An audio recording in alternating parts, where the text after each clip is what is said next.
우리는 십계명의 말씀을 계속하여 살펴보고 있습니다. 오늘은 제8계명의 말씀, 도둑질을 하지 말라라는 내용으로 말씀을 전하고자 합니다. 그런데 말씀 중에도 제가 언급하겠지만 이 말씀을 준비하면서 아주 많이 찔려서 준비하는데 힘들었습니다. 아마 나와는 별로 상관이 없다고 생각하고 있었기 때문에 더 힘들었던 것 같습니다. 왠지 허를 찔린 것 같은 그런 느낌이었습니다. 그러므로 저만 당할 수 없다는 생각으로 말씀을 준비했습니다. 오늘 이 시간 우리가 찔림을 당할 때 기분 나쁜 것이 아니라 내가 미처 생각하지 못하고 방심했던 믿음의 모습들을 다시 한번 새롭게 하는 시간들이 될 수 있기를 바랍니다. 첫 번째로 도둑질은 도둑만 하는 것이 아닙니다. 다른 사람의 것을 그의 동의나 인지 없이 은밀하게 가져오는 것이 바로 도둑질입니다. 다들 도둑질 한번 해보셨지요? 저는 제가 기억하기로 제 때는 국민학교죠. 당시 국민학교 2학년 때였던 것 같습니다. 아버지께서 퇴근하시고 양복을 벗으셔서 옷걸이에 걸 때마다 안주머니에서 짤랑짤랑 하는 소리가 들렸습니다. 저도 양복 안쪽에 작은 주머니가 있는데 이 주머니에 아버지께서 버스를 타시기 위해 동전을 넣고 다니셨던 기억이 납니다. 이제 어느 날 제가 밖에서 친구들하고 놀다가 친구가 가진 장난감을 보고 가지고 싶어서 얼마 주고 샀냐고 물어보니 200원 줬다는 겁니다. 그 당시 돈 200원.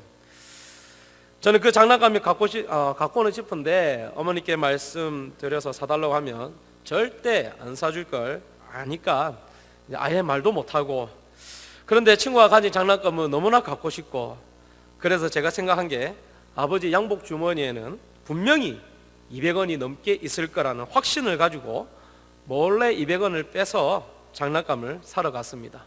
저는 100원짜리 동전 2개 정도 들고 가도 아버지께서 모르실 거라 생각했습니다. 하지만 증거물이 발각되면서 그날 엄청나게 말 그대로 비 오는 날, 먼지 날 정도로 혼났던 기억이 있습니다.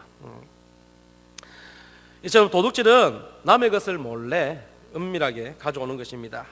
성경에도 도둑질하는 대표적인 장면들이 나옵니다.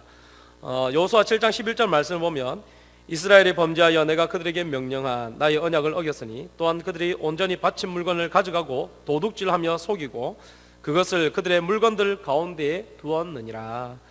아간이 여리고성 전투에서 전리품을 몰래 훔쳐 자기 장막에 숨겨놓은 것을 두고 도둑질이다라고 표현하였습니다. 그런데 우리는 도둑질을 저와 성경의 예를 든 것처럼 남의 재산을 훔치는 것으로만 생각하기 때문에 제8계명 도둑질 하지 말라를 일반적으로 남의 재산을 보호하기 위한 말씀으로 이해합니다. 그래서 더더욱 이 말씀과 나는 상관이 없다고 느끼고 있는지는 모르겠습니다. 하지만 도둑질을 하다 할 때 사용된 히브리 가나브 동사는 성경에서 사유재산을 보호하는 의미보다 더 폭넓은 의미로 사용되고 있습니다. 그리고 도둑이 이마에 도둑놈이라고 붙여놓고 있지 않듯이 나는 도둑이 아니야 라고 생각할 수 있지만 얼마든지 나도 도둑이 될 가능성이 있다라는 것입니다. 우리가 앞서 살펴본 6계명, 7계명, 8계명의 말씀에는 목적어가 없습니다. 그렇다면 제8계명에서 하나님께서는 이스라엘 백성들로 하여금 과연 무엇을 은밀하게 도둑질을 하지 말라고 명령하셨을까요? 제가 말씀을 준비하면서 참고했던 김지찬 교수의 데칼로그 10계명 어떻게 읽을 것인가 하는 책의 내용을 빌려 말씀드리자면, 가나브 동사의 목적으로 등장하는 대상들이 그 당시 소, 양, 염소, 은과 금, 사람의 시신, 사람의 마음, 하나님께 바친 물건, 드라빈, 여호와의 말씀 등이 가나브 동사의 목적으로 사용되었습니다. 이렇게 도둑질 하지 말라에 사용된 대상들을 보면 사유재산뿐만 아니라 사람의 시신, 사람의 마음, 하나님께 바친 물건, 여호와의 말씀과 같은 것을 보아도 도둑질 하지 말라라는 말씀은 단순히 남의 사유재산을 훔치지 말라라는 말씀으로 한정될 수 없다라는 것입니다. 이처럼 우리가 도둑질하는 대상들이 다양하고 폭이 넓은데 오늘날 우리가 이 말씀을 한번 적용해 보자면 고용인으로서 성실하게 업무를 하지 않는 모습들, 나의 이익을 좀 더 챙기기 위해 남을 속이는 행위와 부당한 거래들, 내가 가진 권력으로 지위가 낮은 사람에게 갑질하는 행위들이 모두 도둑질과 같은 것이라는 겁니다. 남을 속이고 신뢰를 깨뜨리는 행위들이 도둑질과 같다라는 것입니다. 그러므로 인간은 누구나 도둑질을 할 수 있다라는 것입니다. 심지어 가족 관계 안에서도 도둑질이 일어날 수 있습니다. 야곱이 그의 삼촌 라반의 집에서 그의 아내 라헬과 도주할 때 라헬이 그의 아버지가 모시던 드라빔을 도둑질했습니다. 그리고 야곱은 비록 겉으로 드러난 도둑질은 하지 않았지만 창세기 31장 20절 말씀에 야곱은 그 거취를 아란 사람 라반에게 말하지 아니하고 가만히 떠났더라라고 기록되어 있습니다. 이 말씀에서 가만히 떠났더라라는 말씀은 야곱이 라반의 마음을 도둑질하였다라는 것인데, 라반의 마음을 도둑질했다는 것은 야곱이 라반의 신뢰를 저버린 행동을 했다라는 것입니다. 야곱은 비록 물건을 훔친 것은 아니지만 가족 간의 신뢰를 저버리는 행동을 한 것입니다. 또 하나 요셉의 경우에 요셉의 꿈을 시기한 형들이 요셉을 이스마엘 상인들에게 팔아넘겼습니다. 이때 요셉은 그 당시에 대해 설명하기를 창세기 40장 15절에 나는 히브리 땅에서 끌려온 자요라고 하였습니다. 끌려온 자라는 말은 나는 히브리 땅에서 도둑질 당해서 온 자라는 뜻입니다. 이렇게 우리가 야곱과 요셉의 경우를 통해서 드러난 도둑질의 모습을 보면 우리가 생각하는 악한 사람들만 저지르는 것이 도둑질이 아니라 우리와 크게 다르지 않은 평범한 사람들이, 심지어는 하나님의 백성들도 매일의 일상생활에서 저지를 수 있는 것이 도둑질이다라는 것입니다. 그러므로 도둑질은 매일의 일상에서 하나님의 백성일지라도 어느 누구나 범할 수 있는 것이며, 단순히 물건만을 훔치는 것이 아닌 그보다 더 큰 것을 잃을 수 있는 사람 간의 신뢰를 잃어버릴 수 있는 것이기 때문에 하나님께서는 도둑질 하지 말라라고 말씀하시는 것입니다. 그리고 두 번째로 이 제8계명 도둑질 하지 말라라는 말씀은 한 걸음 더 나아가는 인생을 사는 것입니다. 여러분 잘 아시겠지만 많이 들어보실 줄로 압니다. 사람이 꽃보다 아름다워 라는 노래말이 있지 않습니까? 아무리 아름다운 꽃이라 할지라도 사람이 더 아름답다라는 것이죠.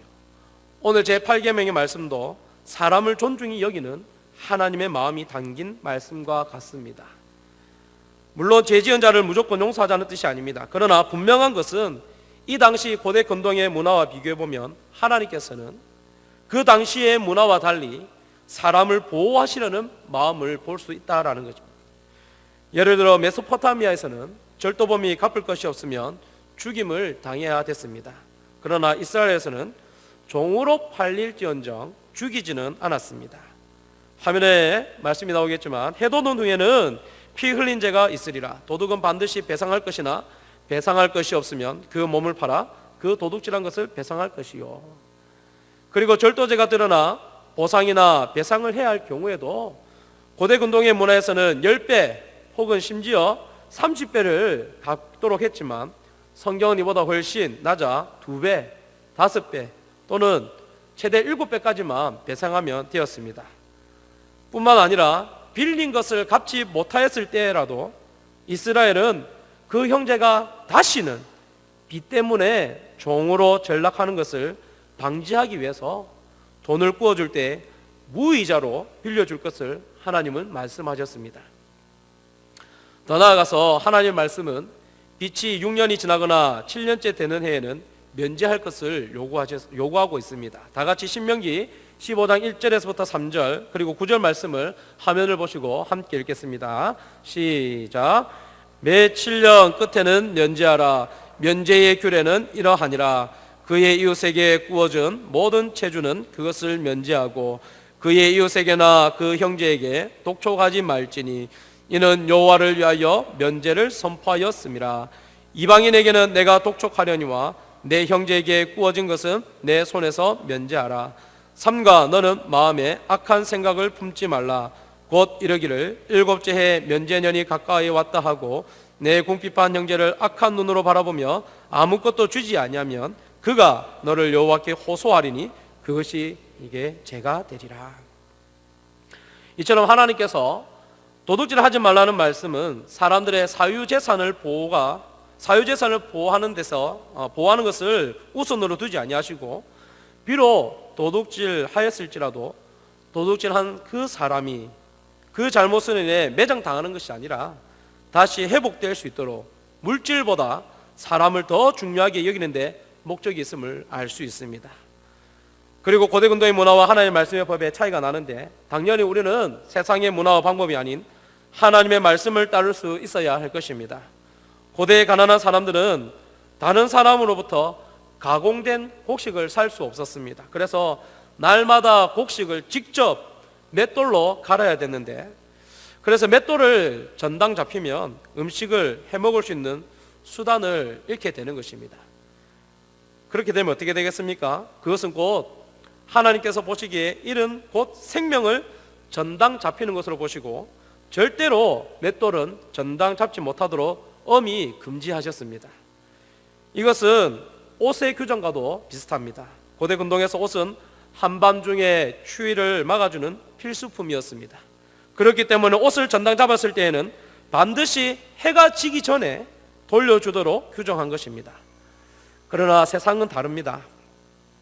정당한 법과 원칙에 따르는 것이라지만 사람을 생각하기보다 자신의 재물을 얻는 것을 더 중요하게 생각합니다. 그래서 빚진 자의 상황이 어떻든지 내 것이 손해보지 않는 것이 더 중요합니다. 물론 빚진 것에 대한 정당한 이자를 받는 것이 잘못됐다라고 말할 수 없습니다. 세상의 원리 원칙에 따라 이익을 얻는 것이 잘못된 것은 아니지만, 우리가 가진 것이 이미 많음에도 불구하고 더 많은 것을 채우기 위해 빚진 자의 주머니의 것을 세상의 이치대로 가지려 하기보다 빚진 자의 형편을 이해해주는 사람이 되면 어떨까라는 생각을 해봅니다. 바로 이것이 한 걸음 더 나아가는 삶이라는 것입니다. 그리고 한 걸음 더 나아가는 삶은 사람을 존중히 여기는 하나님의 마음을 품을 때 가능한 것입니다. 만일 우리가 빚진 자에게 이자를 받아 이익을 얻어 그 빚진 자의 상황이 더 곤란한 상황에 연속이 된다면 다시 생각해 보았으면 하는 것이 있습니다. 우리 레기 25장 38절 말씀 다 같이 읽겠습니다. 시작. 나는 너희의 하나님이 되며 또 가나안 땅을 너희에게 주려고 애굽 땅에서 너희를 인도해낸 너희의 하나님 여호와이니라. 하나님께서 이스라엘 백성들에게 애굽 땅 종되었던 집에서 구원받았다는 사실을 기억하고 형제가 빚 때문에 노예로 전락하지 않도록 조심하라라는 말씀입니다. 그러니 내가 형제로부터 취하는 이익이 오히려 그 형제가 빚 때문에 더 곤란한 상황에 전락하지 않도록 해야 하는 것이 하나님을 믿는 백성으로서, 그리고 한 걸음 더 나아가는 삶을 살아가는 우리의 모습이 되어야 될 줄로 믿습니다. 그리고 이것이 사람을 존중히 여기길 원하는 하나님의 뜻임을 기억하는 저와 여러분이 되기를 간절히 소원합니다. 세 번째로 8계명의 말씀은 하나님께만 만족하는 삶을 사는 것입니다. 견물생심이라는 말이 있습니다. 보면 갖고 싶은 것이 사람의 마음입니다. 저는 마트에 가서 장 보는 것을 저희 집사람보다 더 좋아합니다. 그래서 혼자 장을 보고 왔다라고 하면 그날은 집사람하고 몇 시간 말을 하지 않습니다. 제 삶의 유일한 낙, 마트에 가서 이것저것 돌아보며 시시 코너를 돌아보는 그게 제 삶의 낙인데, 그런데 마트에 가면 꼭 생기는 일이 있습니다. 살려고 했던 물건보다 더 많은 물건들을 사서 온다는 것입니다. 왜 그러냐면 눈에 보이니까 갖고 싶고, 그리고 절제하면 되는데 그게 잘 안 되니까 보이는 대로 사서 오는 겁니다. 그러면 늘 생각했던 예산보다 오버되곤 합니다. 눈에 보이는 것을 절제해야 하는데 마음을 다스리지 못한 결과입니다. 우리가 도둑질을 행위로만 생각할 수 있습니다. 그러나 도둑질은 마음에서부터 일어나는 것입니다. 이렇게 마음에서 일어나는 것을 탐심이라고 부릅니다. 누가복음 3장에서 주님께서는 자신을 찾아와 어떻게 살아야 할지를 묻는 무리들과 세리와 군병들에게 가르침을 주시면서 결론적으로 말씀하시기를 받는 급료를 족한 줄로 알라라고 말씀하셨습니다. 그런데 예수님께서 이 말씀을 하시게 된 동기가 3장 9절의 말씀 때문입니다. 3장 9절의 말씀이 이미 도끼가 나무 뿌리에 놓였으니 좋은 열매 맺지 아니하는 나무마다 찍혀 불에 던지우리라고 하셨는데, 예수님께서는 이 말씀을 하시면서 일종의 종말론적인 선언을 하신 것입니다. 즉 종말의 때, 마지막 때를 살아가는 그리스도인의 삶은 자신이 받은 급료를 족한 줄을 알고 자족하며 사는 삶을 살아야 된다라는 것입니다. 그리고 예수님께서 누가복음 3장 11절과 13절에서 옷 두 벌 있는 자는 옷 없는 자에게 나눠줄 것, 세리는 정한 세 외에 거두질 말 것이라는 말씀을 이어서 하신 것을 볼 때, 자족하는 삶은 자신의 개인의 만족뿐만 아니라 다른 사람들에게 자신의 것을 나눠주는 삶, 타인을 압제하지 않는 것이 바로 자족하는 삶이라는 것입니다. 이처럼 탐심을 물리치는 삶은 받은 급료를 족한 줄로 알고 사는 자족하는 삶을 사는 것입니다. 그러나 그리스도인이라 할지라도 자족하는 것이 쉽지 않습니다. 누가복음 12장 13절에서부터 21절의 내용에 보면 소출이 늘어난 어느 해에 부자는 곡간을 더 크게 짓고 곡식을 가득 쌓아두려는 그러한 내용을 볼 수 있습니다. 그리고 그는 다음과 같이 말합니다. 또 내가 내 영혼에게 이르되 영혼아 여러 해 쓸 물건을 많이 쌓아두었으니 평안히 쉬고 먹고 마시고 즐거워하자. 그러나 뒤이어 20절과 21절 말씀에 하나님은 이르시되 어리석은 자여 오늘 밤에 내 영혼을 도로 찾으리니 그러면 네 준비한 것이 누구의 것이 되겠느냐 하셨으니 자기를 위하여 재물을 쌓아두고 하나님께 대하여 부유하지 못한 자가 이와 같으리라라고 말씀하셨습니다. 우리가 미래에 안전한 삶을 살기 위해 좀 더 많은 부를 축적하려는 마음과 행동, 즉 자족하지 못하는 탐심은 하나님을 신뢰하기보다 재물에 의지하는 우상 숭배와 같은 모습일 것입니다. 그리고 하나님께서는 이와 같은 탐심에 의한 재물의 축적과 자족하지 못하는 인생에 대해서 이스라엘 백성들의 광야를 지날 때에 경고하셨습니다. 이스라엘 백성들이 6일째는 그 다음날 끝까지 거둘 수 있도록 하셨는데 7일째는 거두도록 하셨기에 7일째는 광야에 나가서 거두지 말 것을 명령하셨습니다. 그러나 하나님의 말씀을 어기고 광야에 나갔던 이스라엘 백성들이 식량을 거둬들였을 때 그 양식들 모두가 썩어진 것을 보게 되었습니다. 하나님께서 주신 것에 대해 자족하지 못하고 탐심을 부려 축적된 재산은 우리가 볼 때 삶의 여유를 안겨다 줄 수 있는 수단과 방법이 될 수 있겠지만 하나님께서 보실 때 그것은 썩어진 양식과 같이 아무런 쓸모가 없는 악취가 나는 것에 불과한 것입니다. 그리고 이스라엘 백성들이 하나님의 말씀을 어기고 나가서 양식을 거둬들였던 모습처럼 자족하지 못하는 탐심은 우리의 마음에 하나님이 없는 것처럼 행동하는 것과 같기 때문에 심각한 죄의 모습인 것입니다. 그러므로 자족하기를 배우는 삶, 탐심에 의해 마음이 흔들리지 않는 그리스도인이 되기 위해서는 하나님께서 주신 것에 감사하고 만족하는 법을 배워야 되겠습니다. 그래서 우리는 이것을 위해 노력하고 실천했던 다윗의 고백을 기억해야 되겠습니다. 다윗은 시편 17편 15절 말씀에 나는 어려운 중에 주의 얼굴을 배우리니 깰 때에 주의 형상으로 만족하리이다. 진실로 우리의 만족이 주께만 있기를 간절히 소원합니다. 하나님 한 분만으로 만족하는 주신 것에 자족할 수 있는 저와 여러분의 삶이 되기를 바랍니다. 저는 사실 말씀을 준비하면서 다시 한번 강조하지만 되게 많이 찔렸습니다. 도덕질이라는 것이 나에게 맡겨진 일에 최선을 다하지 않고 시간을 허비하는 것들이라고까지 생각하지 않고 살았기 때문입니다. 별로 거기에 대해서 심각하게 받아들이지 않았던 거죠. 그래서 말씀을 준비하며 제 자신의 모습을 돌아보며 너무 찔리고 부끄러워서 정말 말씀을 준비하기가 어려웠습니다. 그러나 하나님 말씀을 전하는 자이기 이전에 여러분들과 똑같이 하나님 말씀 앞에 선자로서 저의 불충한 모습에 대해 해결을 많이 했습니다. 만일에 저처럼 불충한 모습으로서 뿐만 아니라 혹 다른 모습으로 도적질을 하였다면 회개하는 믿음의 모습을 보일 수 있기를 간절히 소원합니다. 그러나 회개는 우리 모두가 잘 알다시피 생각으로만 그치는 것이 아닌 행함으로까지 나아갈 때 진정한 회개이기에 실질적인 피해를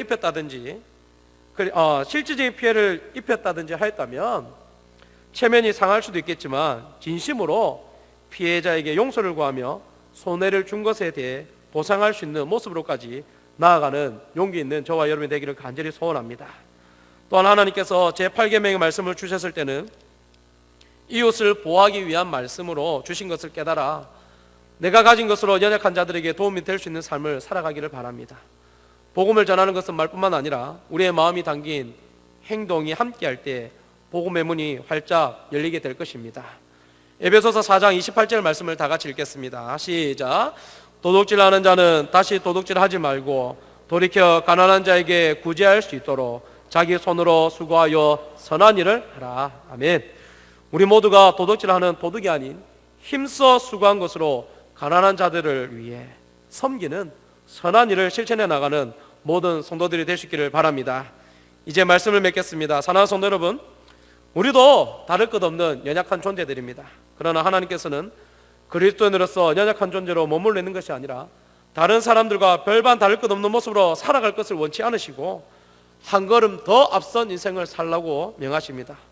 그것은 남들보다 더 잘 살기 위해 경쟁에서 이겨야 된다는 말씀이 아니라 연약한 이웃을 돌아볼 수 있도록 나도 쉽게 범했던 도적질을 똑같이 나의 이웃이 범하지 않도록 돌아볼 수 있어야 된다고 말씀하는 겁니다. 세상은 원칙과 기준의 잣대를 가지고 정당하다고 합니다. 그것이 잘못됐다는 것이 아니라 혹여나 나의 이익을 더 남기기 위해 다른 사람의 주머니의 것을 탐내고 있다면 그러한 탐심을 버리고 하나님 한 분만으로 만족하며 내가 가진 것을 족하게 여길 수 있기를 바랍니다. 또한 나의 지난날 도둑질로 인해 손해나 피해를 주었다며 실질적인 보상과 용서를 통해 회개의 열매를 맺을 수 있기를 바랍니다. 이것이 그리스도인으로서 한 걸음 더 나아가는 삶인 것입니다. 그렇게 될 때 많은 믿지 않는 자들이 그리스도인이 잘못하였을지라도 우리가 잘못한 모습에 대해 대처하는 모습을 보고서 따라오게 될 것입니다. 우리는 세상 사람들보다 늘 먼저 한 걸음 앞서 나가 있어야 됨을 기억하시기를 바랍니다. 또한 이번 한 주간도 우리의 마음을 잘 다스려 탐심의 우상에 빠지지 않고 연약한 이웃들을 내가 가진 것으로 섬기는 기쁨을 누리며 살아갈 수 있는 저와 성도들이 되기를 주님의 이름으로 축복합니다.